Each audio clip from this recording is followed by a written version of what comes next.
Amigos de Expreso de la Razón, bienvenidos a un nuevo episodio de Tertulia. Ahora estamos en Tampico, Tamaulipas, en el set de La Razón. Vamos a tener unos episodios en los que conversamos, debatimos, dialogamos sobre los temas que están en la agenda pública del Estado. A mi izquierda, Pedro Alfonso García. ¿Cómo estás, Pedro? Hola Miguel, hola Carlos, un gusto verte. Y a mi derecha, estoy pensando si eso pudiera tener tintes ideológicos. A mi izquierda, Pedro Alfonso. A mi derecha, Carlos Manuel Juárez. Depende, porque la gente que está de aquel lado me ve a la izquierda. Verdad. Como todo en la vida depende del cristal sobre el que se mire.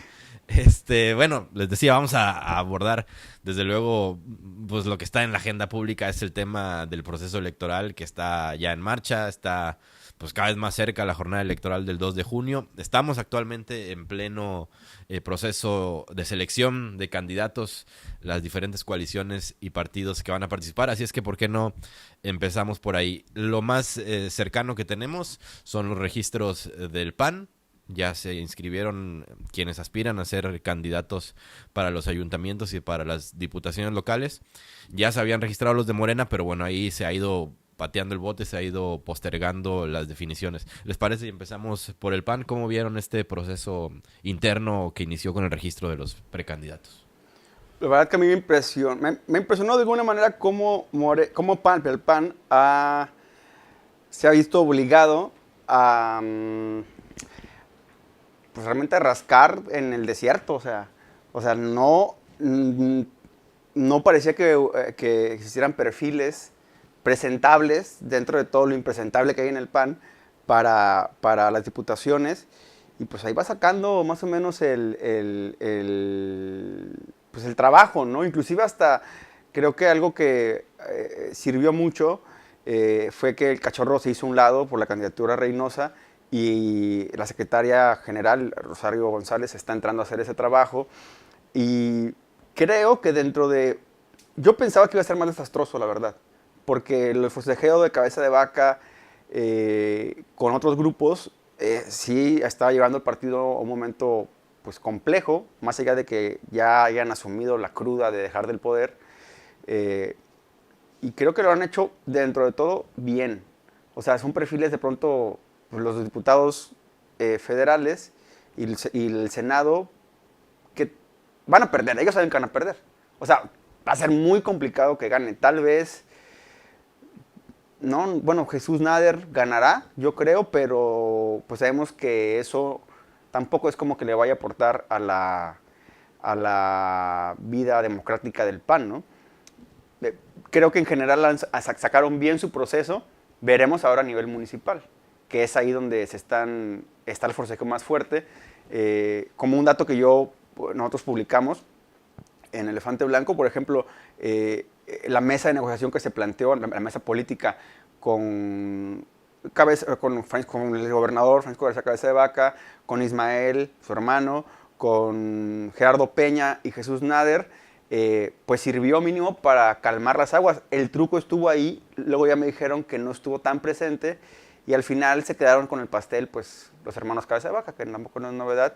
Creo que pudo haber sido más desastroso, y al final no está siendo, aparentemente.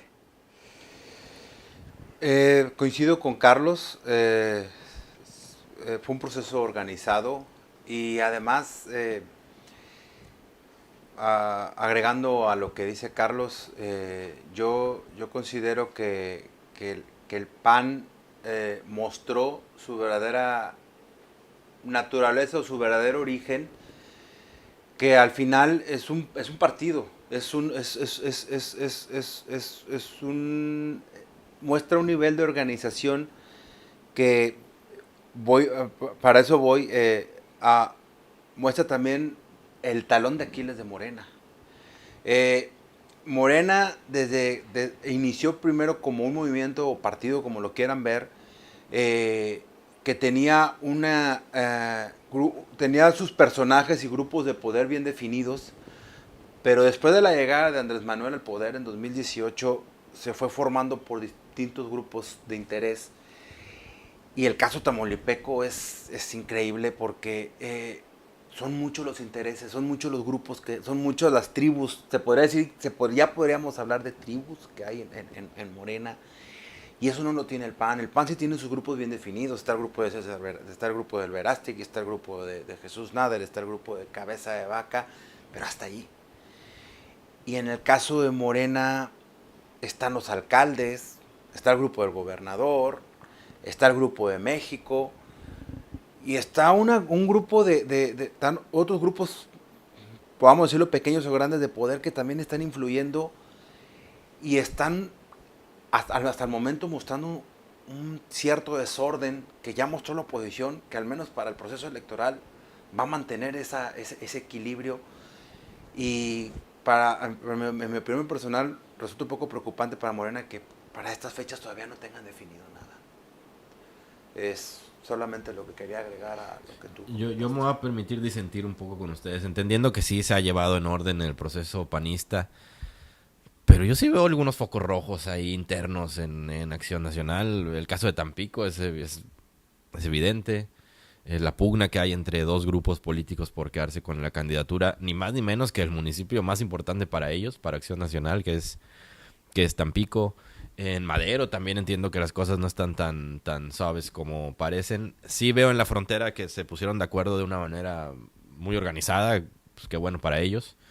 En Victoria también, pues ya está muy claro que va a ser Óscar Almaraz.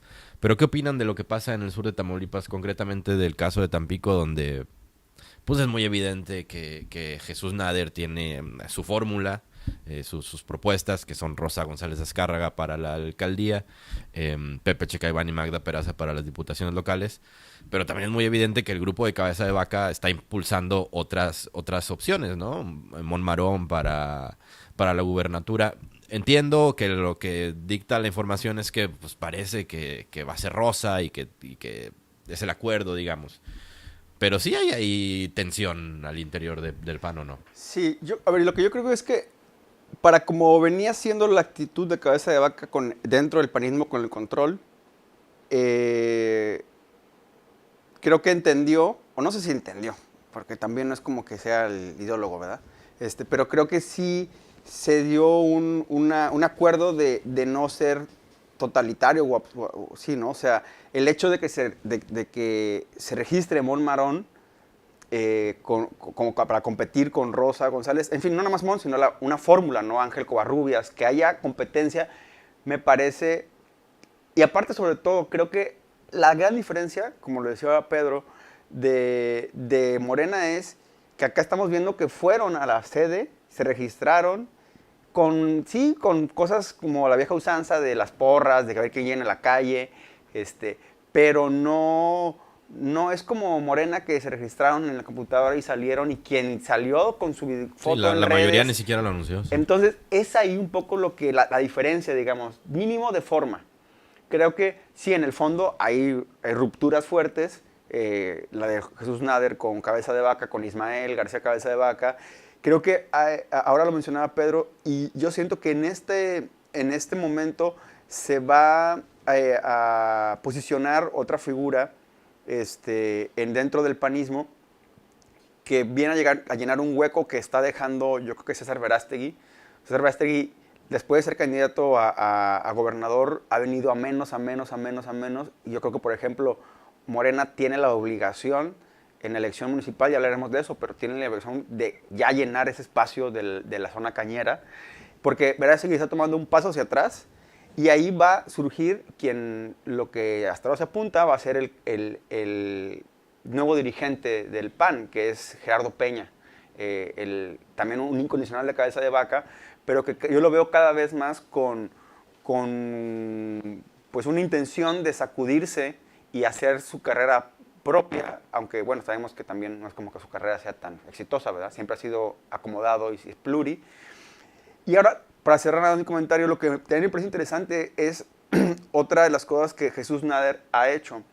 Esta información que ha sido publicada por varios columnistas, sobre todo, entre ellos Héctor Garcés, del Kiosco, de que Jesús Nader apoya a Andrés González Galván para la alcaldía de Madero, cosa que eso me parece interesante porque quiere decir que el alcalde de Tampico está buscando abrir más su zona de influencia a un municipio en el que pues es vecino, ¿no? Pero ahí, perdón que te interrumpa, Carlos, yo tengo información de que Andrés González Galván no va a poder competir porque la Comisión de Procesos Electorales del Comité Estatal lo rechazó, lo declaró improcedente, Inviable. lo cual creo yo ahonda a mi teoría de que no está tan terso el ambiente como parece, porque sí, tiene razón, Andrés González Galván pues parecía perfilarse como el candidato seguro para Ciudad Madero, hasta donde yo tengo entendido, según información mía, no va a poder ser, lo descarrilaron ya en el proceso y eso deja en el camino, creo yo, a dos opciones más o menos viables, que son Carlos Fernández y Joaquín Hernández Correa, ¿no? Sí. Que también entiendo tiene cercanía con el exgobernador Cabeza de Vaca. Digo, nada más como Sí. para ahondar en mi versión, ¿no? Bueno, por ejemplo, ahí se ve ya, ahí, como lo dices, de confirmarse esto, bueno, con lo que tú tienes de información, pues ya se ve la mano de Cabeza de Vaca diciendo, bueno, no. Yo creo que va a ser muy difícil que Cabeza tire a Rosa González Azcárraga, es decir, tire a la fórmula de Jesús Nader, porque, pues al final de cuentas, es el que ha ganado el municipio. Realmente Nader es el sobreviviente del panismo, ¿no? Veremos, también porque no hay que, sí, pues no hay que ser ilusos de que Cabeza de Vaca con esa pluri, en cuanto pise México, va a ser otra realidad política en Tamaulipas. En el caso de Tampico, pareciera, digo, sí se muestra como tal un enfrentamiento de fuerzas por el grupo del alcalde Jesús Nader y por la necedad del grupo de Cabeza de Vaca por imponer. Pero yo les voy a mencionar la contraparte. A ver, la atención está desviada actualmente en si Rosa González Azcárraga o Mon Marón van a ser los gallos del Partido Acción Nacional a la alcaldía. ¿Y de Morena? ¿Qué está pasando con Morena? ¿Va a ser Mónica Villarreal? ¿Va a ser Úrsula? Que sería... yo no tengo nada en contra de Úrsula, pero sería catastrófico para Morena que lanzaran un candidato. Porque, y no porque la vea como una figura débil, la veo como una figura ignorada. Desde su paso por el Congreso, los tropiezos que tuvo, le achacaban más siento que le achacaban más una responsabilidad que surgió desde Sertuche. Porque Sertuche, su inacción también provocó toda la catástrofe legislativa de Morena. Y ahora lo veo en el plano de la elección. Morena no está mostrando ninguna cara, no está mostrando ningún... El problema que estoy viendo, y específicamente en el sur del estado, es que no hay definiciones. Entonces, este tipo de movimiento político, agitación política, tormenta política, como ustedes lo quieran ver, de lo que pasó en el registro, que fue Rosa, que fue Mon Marón, está desviando la atención totalmente al Partido Acción Nacional. Y Morena se está quedando prácticamente en el olvido. Lo que va a pasar es que si esta pugna no termina en una guerra que desgasta el PAN, pues ya desviaste la atención en dos figuras, que después se pueden unir. Y ya captaste toda la atención al Partido Acción Nacional, ya posicionaste bien a Mon Marón y ya posicionaste bien a Rosa González Azcárraga. En la naturaleza de los datos dice que Mónica Villarreal es la mayor posicionada y después sigue y Olga ya no está, pues Olga ya es una candidata, es candidata al Senado, pero a Úrsula la van a dejar prácticamente sola. Ahora vamos al caso de Madero. Obviamente Erasmo ya es de facto prácticamente el candidato a la alcaldía de Morena. Pero yo veo de parte del morenismo en general aquí en el sur del estado una inacción que puede ser demasiado tarde, ya al momento de que se registren bien y empiecen a arrancar sus campañas, que ya lleven 10 pasos adelante los panistas del sur. Ahora, estamos hablando de una plaza muy de mucho riesgo para Morena, porque en el sur, por naturaleza, por tendencia, el PAN es generalmente el que se lleva las simpatías electorales.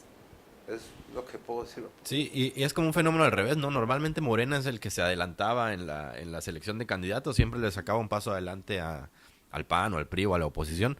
Y ahora llama la atención esto y creo que responde un poco a lo que ustedes decían al principio, que es evidente que es que no ha sido fácil conciliar todos los intereses de las tribus morenistas para llegar a acuerdos en la elección, donde sí ya hay definiciones en la del Senado. ¿Cómo ven las fórmulas de Maki, las confirmadas? Maki JR Olga Sosa JR por Morena, y Melda San Miguel y Arturo Núñez por el PAN PRI PRD. Todavía entiendo, el PRD a nivel federal sí va en la alianza, y la posibilidad todavía latente, dicen muy viable, de una tercera candidatura que iría Eugenio Hernández como primera fórmula y segunda Maki Ortiz por el Partido Verde. Yo creo que, fíjate, Morena resolvió bien el tema del Senado, que era algo muy candente. O sea, creo que era de las más candentes. Ahora también, la obligación ahora, por ejemplo, en Olga, que salió elegida, que también ahí Morena no... Hay un tema que no se ahondó, no hemos ahondado en los medios de eso, pero cuando sale el anuncio de Mario Delgado diciendo que es Olga Sosa y José Ramón Gómez Leal, al día siguiente Maki sale un comunicado o una publicación en redes diciendo que ella ganó la encuesta, pero que le avisaron que, pues, que ya no va, ¿no? Y es parte de lo que ha friccionado tanto al morenismo en el país en general, ¿no?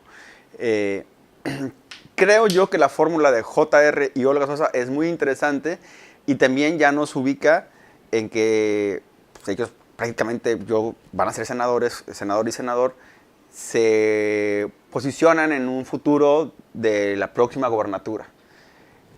Creo yo que Imelda y Arturo saben que van a perder, y la polémica ahora es el tema de Eugenio y Maki. Supongamos que va Eugenio y va Maki, yo creo que Olga y JR no van a ganar. No van a ganar, va a ganar Maki y Eugenio. Ahora, también creo que han dejado el mismo Partido Verde a nivel nacional, ha dejado macerar mucho el comentario y la guerra sucia en contra del mismo Maki de Eugenio, ¿no? Sin embargo, no podemos olvidar de que Maki tiene una estructura grande, estatal, tiene aliados en varios lugares. Jesús Nader es un aliado, bueno, compartieron el partido. Adriano Ceguera es también aliado de Maki. Entonces, Morena tiene que cuidar mucho.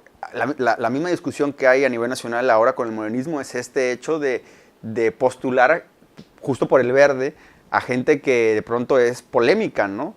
Y es el mismo caso que se da aquí ahora en el Senado. Y que creo que se va a ahondar esta pues, pequeña crisis cuando salgan las diputaciones. Veremos que pues si hay, por ejemplo, debate entre los candidatos y candidatas al Senado, ¿no? Entre Olga y Maki o entre JR y Genio. Sería interesante, veremos si eso se va a dar o si van a navegar simplemente con el objetivo del 1,000,000 de votos, que lo que dijo Manuel Muñoz, que Claudia les pidió 1,000,000 de votos en Tamaulipas y que por eso está el interés de que vaya Eugenio, Maki y Olga y JR.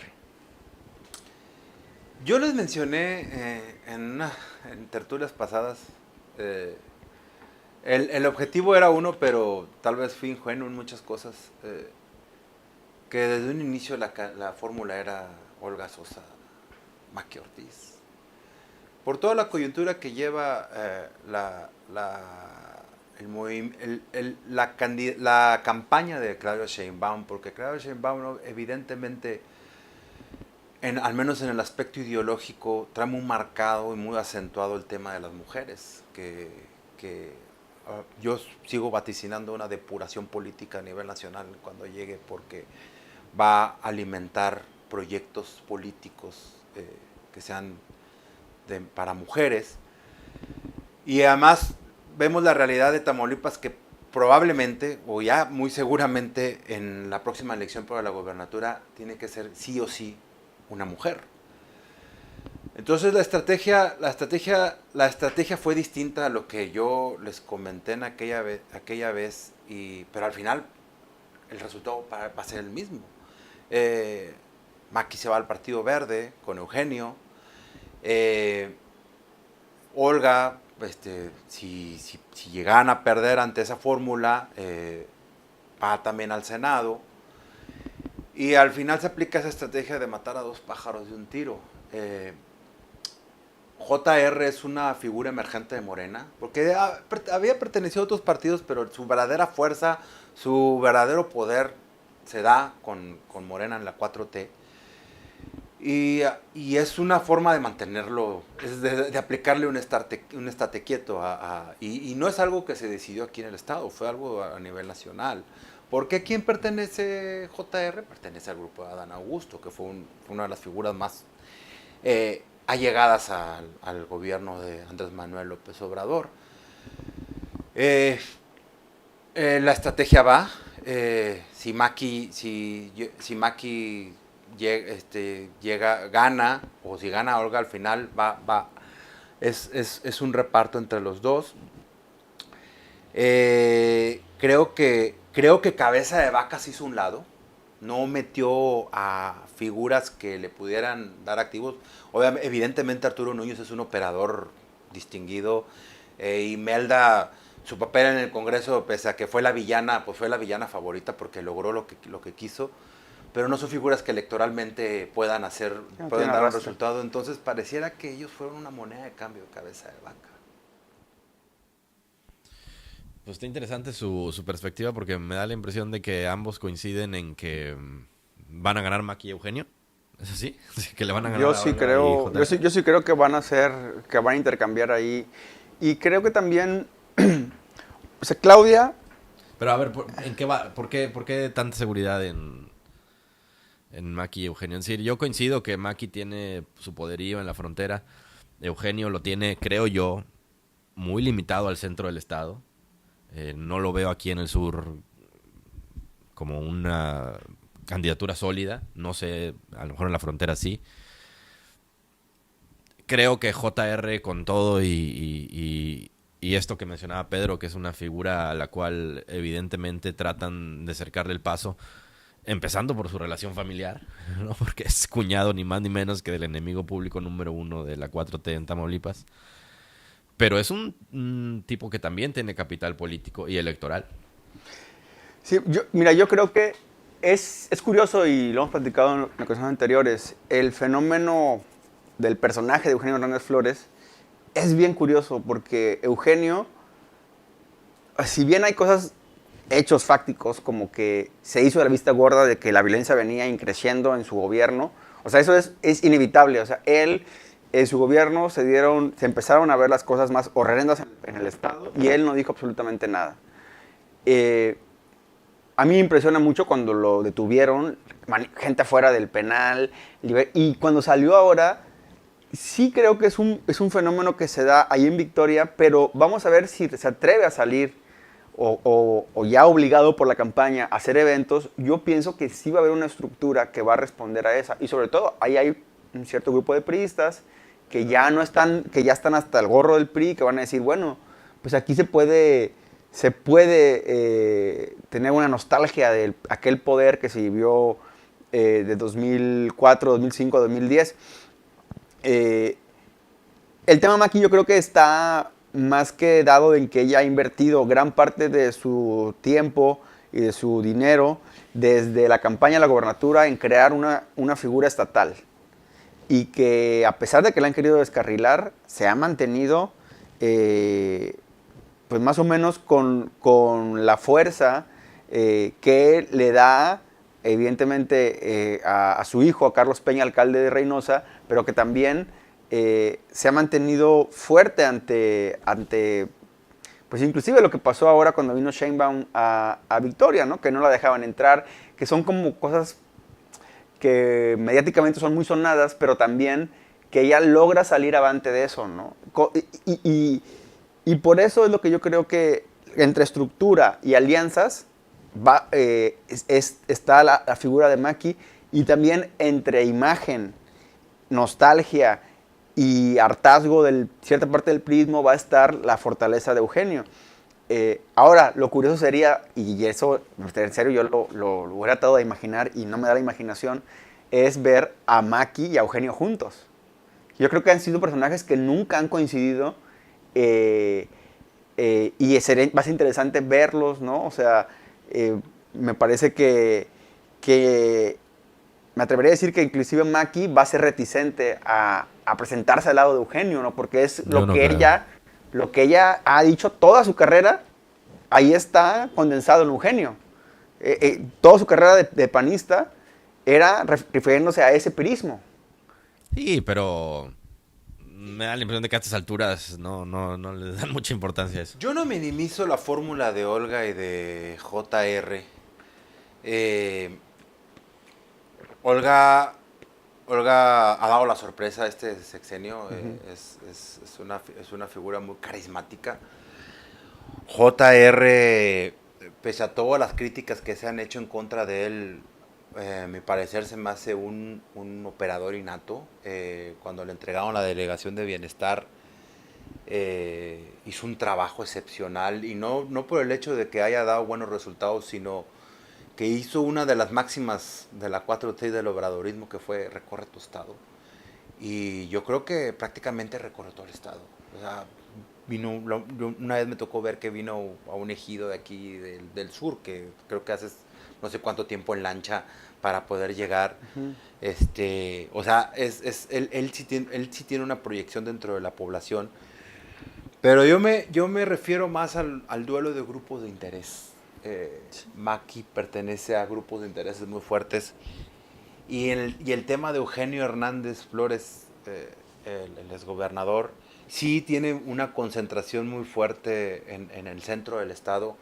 Pero creo que también al final de cuentas ese es uno de los objetivos del morenismo, y me refiero, y yo creo que incluiría también en esta fórmula al gobernador Américo Villarreal, que Victoria sí requiere una concentración del poder en ciertos grupos, una reconfiguración política, y creo que Eugenio Hernández Flores es uno de los factores más importantes en el centro del estado para hacerlo. Eso es verdad. Nada más para agregar justo lo que decía, a ver, Sheinbaum quiere tener la mayoría, y es lo que hace lo que iba hace rato, me desvió un poco. Sheinbaum quiere la mayoría en el Senado y en la Cámara de Diputados. No va a poder ejercerla con una mayoría absoluta de Morena. Por eso yo creo que está buscando candidatos fuertes en el Verde, para que el Verde sea la primera alianza que tenga Morena. Por eso José Carlos Ramírez Marín en Yucatán. Bueno, por eso los priistas que están ahorita senadores están ahora de candidatos del Verde. Es decir, tienen que partir la aritmética legislativa, y ya lo decidieron así, con mayor poder en el Verde. Ahora, tienen que asumir, porque los dirigentes del Verde son unos auténticos bandidos, pero en serio. O sea, el Niño Verde y Arturo Escobar son unas personas que han navegado de una manera impresionante, pero de décadas. Sí, que eso sería, digamos, lo cuestionable, ¿no? Para Morena, que en esta bandera de la honestidad y el combate a la corrupción termine aliándose. Pero ya dijo parte Mario Delgado, dijo, no, pues es que el objetivo es este. Y claro, en el tiempo se van a empezar a ver las Lili Telles, las Germán Martínez, o sea, esas experiencias que van a ser complejas, ¿no? O sea, yo no dudo, por ejemplo, también para agregar, JR yo creo que es más, yo estoy casi seguro, es más conocido hoy JR que por la aprobación en general que Eugenio Hernández. Es seguramente mucho más conocido. Olga cuenta con un capital que no lo hemos visto y que yo lo pensaba, ¿no? Olga se reunió con todos los líderes de sindicatos de Tamaulipas. Y ese es algo que pesa a la hora de la elección. Y los de la frontera, por ejemplo, de las maquiladoras y demás, que son poderosos. No, y sin ser simpatizante de ella y sin tener nada en contra, digo, porque luego algunos comentarios se toman como agravios, pero la verdad es que si Olga hubiera sido la candidata a la alcaldía, no, pues los ya focos rojos hablando estuvieran ya súper encendidos en el PAN. Otra situación sería. Sí. Oigan, ya para ir terminando y pensando en la elección federal y hablando de un exgobernador, vamos a hablar del otro exgobernador que pues va a ser diputado federal, si no pasa nada raro. Francisco García Cabeza de Vaca fue inscrito en la primera posición de la segunda circunscripción en la lista de plurinominales del PAN, lo cual hace prácticamente segura su incursión en San Lázaro. Habría que ver el tema legal. A mí me llama la atención, pues entiendo que la orden de aprehensión original está inactiva, fue cancelada por la justicia federal, pero también entiendo que en cualquier momento podría salir otra orden de aprehensión. Entonces habría que ver, digamos, cómo es este proceso, pues que siempre llama la atención, de su ingreso al país y su llegada a San Lázaro para tomar posesión y adquirir el fuero, la inmunidad procesal. Pero ¿cómo lo ven?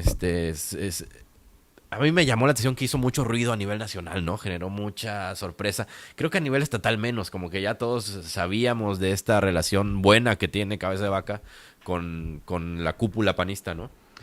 Yo creo que Cabeza, a ver, a mí me impresionaría mucho que Cabeza entrara al Congreso como el hermano de Leonel Godoy, ¿no? Que se acuerdan que entró. Sí. En eso pienso, en la cajuela. Que Cabeza ya tiene pensado una cosa que es tan fácil.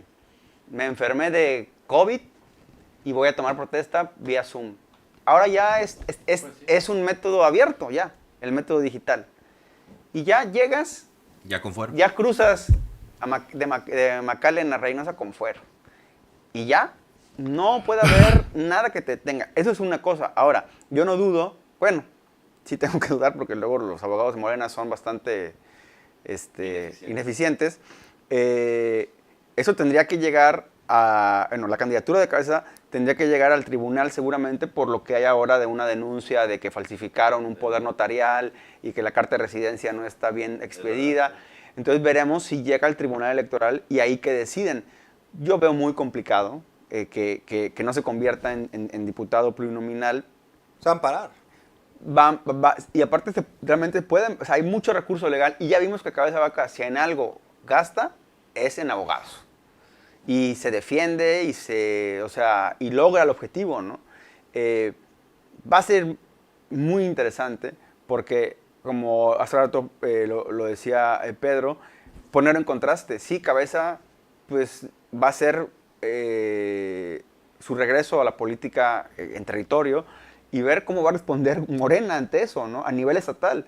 Ver en qué posición o qué actitud va a tomar el gobernador Américo Villarreal Anaya, pero no nada más él, sino todo el morenismo que hasta ahora ha navegado con el señalamiento solamente de que sí, que es un delincuente, que no sé qué. Y ahí entra en este contexto alguien que ha quedado abajo en la discusión en los últimos meses, que es el fiscal Irving Barrios. Sí, que la primera prueba en eso es ver qué va a hacer con esta denuncia que ya fueron a presentar por la falsificación del famoso poder notarial. A mí me llama la atención, pues, qué va a hacer la fiscalía, ¿no? Yo considero que la candidatura de Cabeza de Vaca es la primera lección para el gobierno de Américo Villarreal de realpolitik. Si bien Cabeza de Vaca creó una tormenta o un huracán político el año pasado, para los grupos que vienen tal vez el próximo sexenio no representa tanto y tal vez les sirve de algo.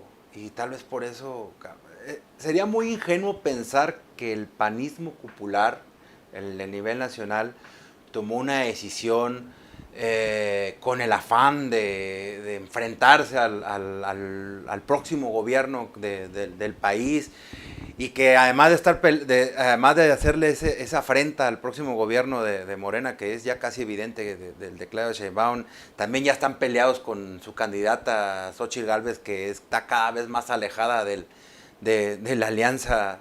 Sí.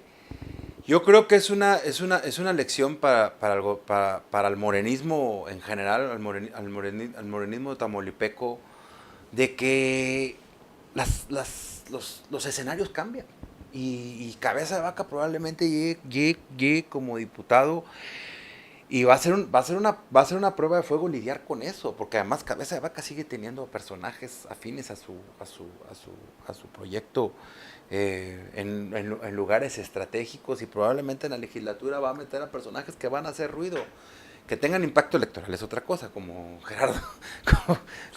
Sí. Todo es indicar que en la lista plurinominal del PAN para el Congreso local van Ismael, Gerardo Peña, Carlos Chito García, que no ganan una elección ni por error, pero van a aparecer ahí en la plurinominal. Y sabes también ahorita que decías, otro baño de realidad es para Xóchitl Gálvez. Porque Xóchitl no felicitó a Cabeza de Vaca. Y porque Xóchitl eso era fue muy- una de las muy principales. llamativo, sí. Xóchitl no quiere a Cabeza de Vaca, no quiere a los Cabeza de Vaca cerca.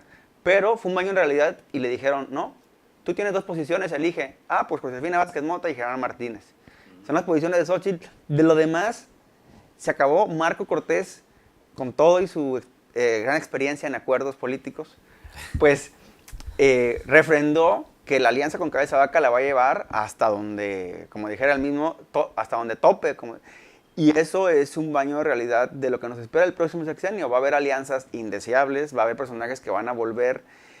Y en eso tiene que curtir la nueva geografía política de Tamaulipas, que va a ser después de la elección del 2. Y la operación política de la 4T, como dice Pedro, tiene que ponerse en marcha y a prueba, ¿no? Ahora, desde el punto de vista de Cabeza de Vaca es un político muy rentable porque es muy versátil. No es una persona que se queda con una forma de ver el mundo, por ejemplo, con proyectos como el de Trump, de Milei, etc.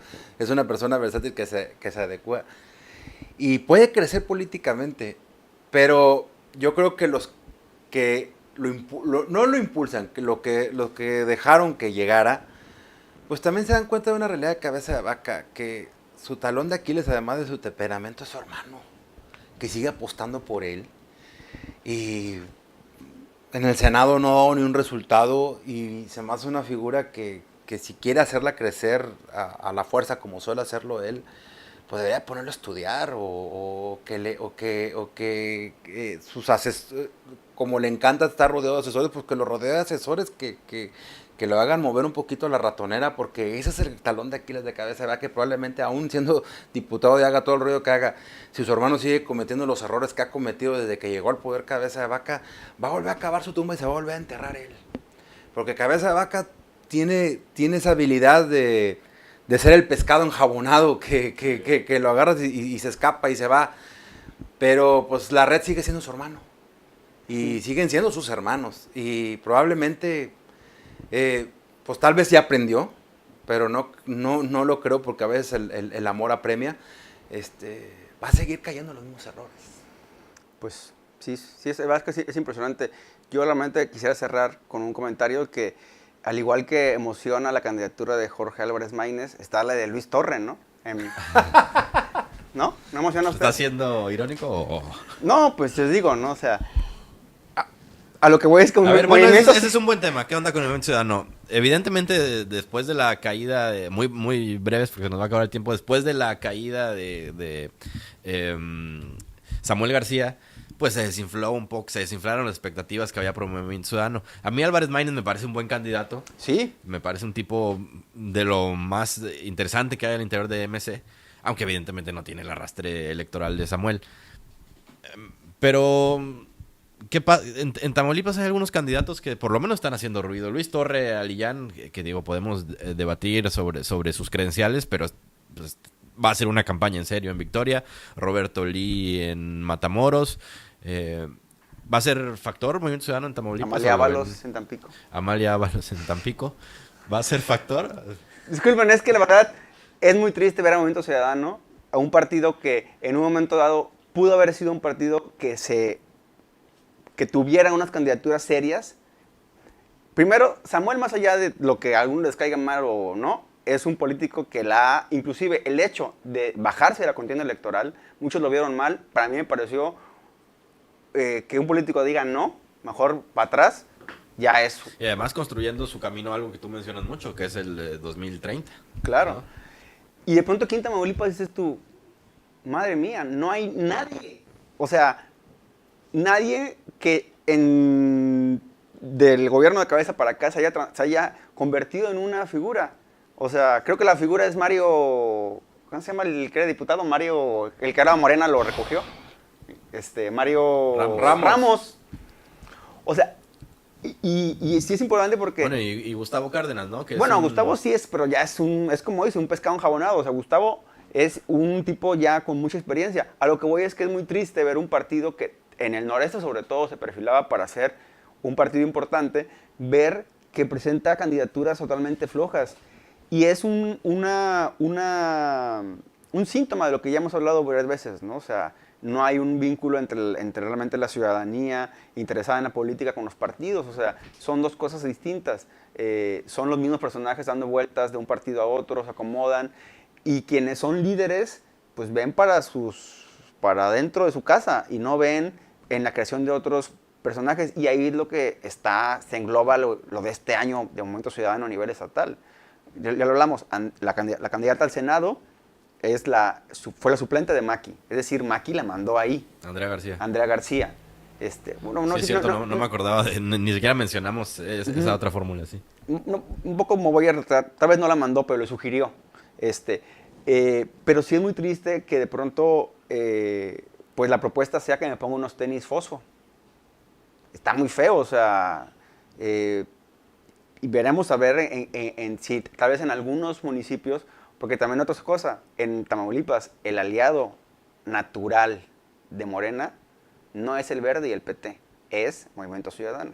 El que le ha dado el voto de confianza es Gustavo Cárdenas. Entonces, pues es triste ver que en municipios donde debería haber candidatos o candidatas de mayor peso, pues te presentan a gente que no va a juntar más que los votos de su casa. O sea. Es que el tema, lo que yo considero con Movimiento Ciudadano, que es, yo creo, parte del éxito que tuvieron en plazas como Guadalajara, Monterrey, que son las que definieron los estados, ¿Sí? las definieron los estados, es el empresariado.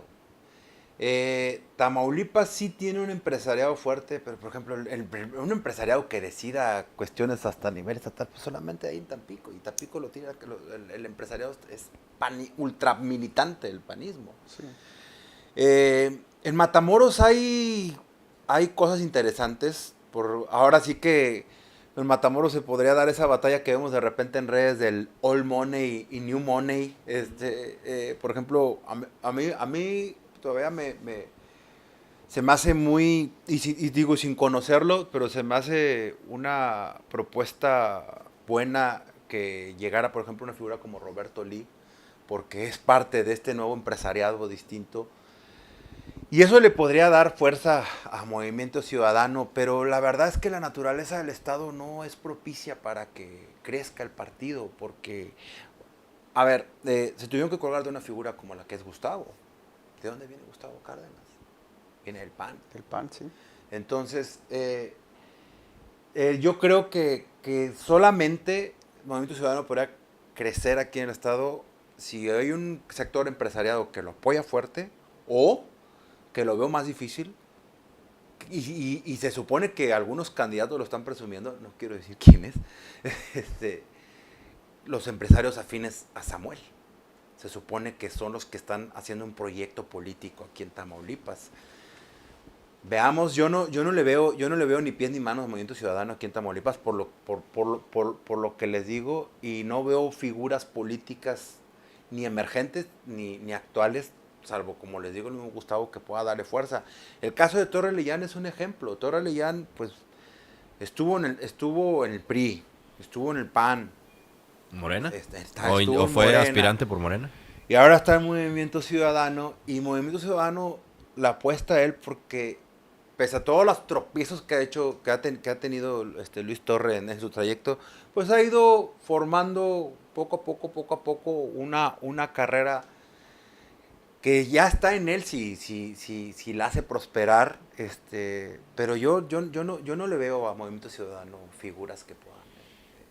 Sí, coincido, y tal vez tenga que ver esto que menciona Pedro con el perfil del Estado, ¿no? Movimiento Ciudadano es un partido que en su concepción está pensado como un partido tendiente a la izquierda, progresista, lo cual en Tamaulipas, pues Tamaulipas no es, ¿no? No tiene esa convicción. Pero bueno, pues muchas gracias, compañeros. Vienen tiempos interesantes, seguramente volveremos a dialogar sobre lo que está pasando. No, pues ustedes, muchas gracias por la invitación. Y pues que el empresariado tamaulipeco vota en Texas. Entonces está canijo, ¿verdad? O en San Pedro. Y los votan en San Pedro, y los votan, imagínate. Y son votados desde Texas. Gracias a ustedes, nos vemos en la próxima.